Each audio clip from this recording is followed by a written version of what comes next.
Hi Jackie. Hi Sesh. How are Thank you? you. I'm good, thank you. It's really very nice of you to come down to Pune all the way, not from US but from Mumbai, I know. And Thank you for having me. Oh, most welcome. And I think you come at the right time because my second book in India, which is going to be launched, is called Tania's Treasure Trove. And I thought your inputs would be very invaluable because you have brought up two charming daughters who are success stories. How you did it, what were your traumas, what were the children's issues. I think if you could be forthrightly discussing that as a parent, as an Indian settled in America, with an Indian background for many years, you and your husband, whatever you had to go through, if you could share with us, I think the book would be more interesting to our readers. I'll do my best. Thank you very much. It's true that I guess my husband and I could sit back and say, oh, I think we did okay with our two daughters. Great. But the journey, yes, it had its ups and downs, and it was very tough. Couple of factors. We have, for some reason or the other, we have always lived in a small town where either we were the only Indians or one of the very few Indians.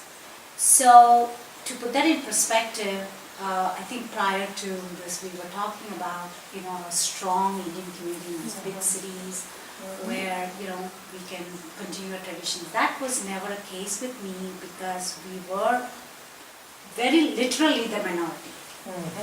So I was in a dilemma. But I always thank my late uncle who was a shrink, Dr. Valluri. I'll never forget when I was pregnant with my first child, my daughter, Mila. I sat down with him because I respected the way he raised his children. I see. So I sat down with him and I said, what's the best thing I can do for my children? And you know what he's told me?